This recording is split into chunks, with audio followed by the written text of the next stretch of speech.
Carole Rousse, vous restez avec moi. Je vais vous proposer de conclure la journée. Vous avez noirci une bonne quinzaine de pages depuis ce matin. Oh oui, mais je vais être brève, hein, parce qu'il est tard, et donc tout le monde a envie de rentrer. D'abord, je voulais présenter mes excuses à Caroline Bonin, hein, pour sa présentation qu'on n'a pas réussi à projeter. Alors, ce que je retiens, c'est qu'un long chemin a été parcouru depuis 15 ans. Ça a été dit notamment par Géraldine Pina, et la radiothérapie française est citée vraiment en exemple pour son haut niveau de radioprotection, donc je tenais à le redire, et sa culture de radioprotection. Je voulais remercier tous les participants pour le partage des expériences. Alors, sans évidemment prétendre à l'exhaustivité, voilà quelques éléments que j'ai retenus à ce stade. D'abord, un contexte contraint en termes de moyens. On l'a vu avec René Amalberti, et on a clairement compris qu'il faudrait faire avec. Donc toute la difficulté sera de se dire comment on fait avec ça. Voilà. Pour déployer ces démarches, pour faire les analyses de risque a priori. Enfin voilà, c'est un vrai sujet, comment on fait. Ce sera un vrai défi. J'ai noté une opportunité qui était la révision de la nomenclature, et que du coup il fallait effectivement ne pas se rater à ce moment-là pour bien intégrer dans ce travail-là toutes les dimensions organisationnelles notamment, enfin ce qui va prendre du temps.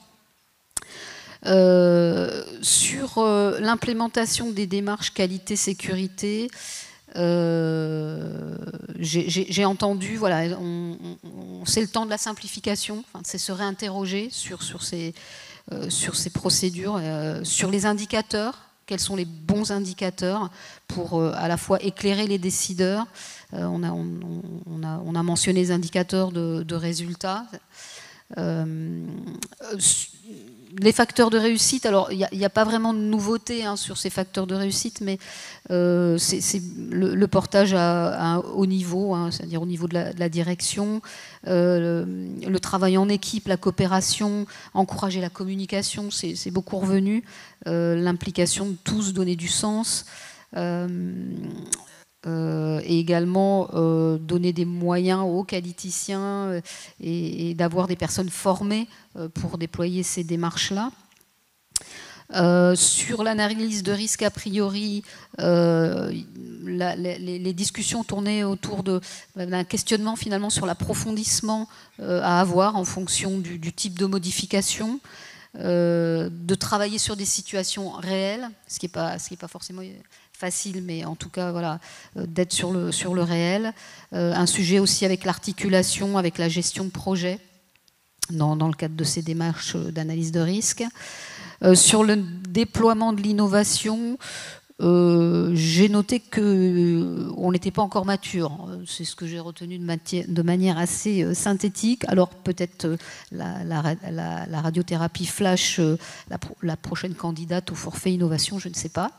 Mais c'est un sujet qui est clairement sur la table. L'audit clinique, l'expérimentation est en cours, donc à suivre. Je rassure certains, notamment on a eu des questions par écrit. L'ASN ne sera pas destinataire des résultats des audits cliniques, je vous rassure. Ensuite, sur la conduite du changement, j'ai noté un temps suffisant pour permettre l'appropriation, une montée en charge progressive, et également se donner le temps de l'évaluation.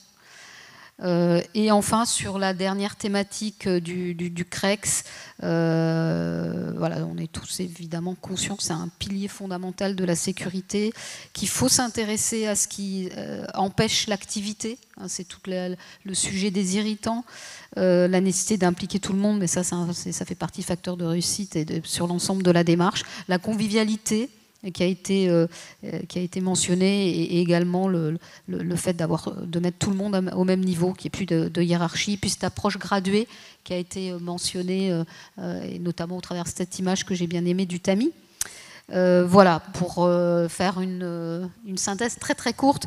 En tout cas, il y aura, comme ça a été dit, des conclusions de ce séminaire et des recommandations, et que nous aurons l'occasion de retravailler avec vous, avec les sociétés savantes, et notamment dans le cadre des évolutions du contrôle de l'ASN. Voilà, je voulais encore vous remercier vraiment tous, et en particulier mes collègues qui ont travaillé sur ce séminaire, et notamment Simona Tozan. Voilà. Merci à vous. Merci à tous d'avoir participé. Vous avez aussi participé. Bon retour et à bientôt.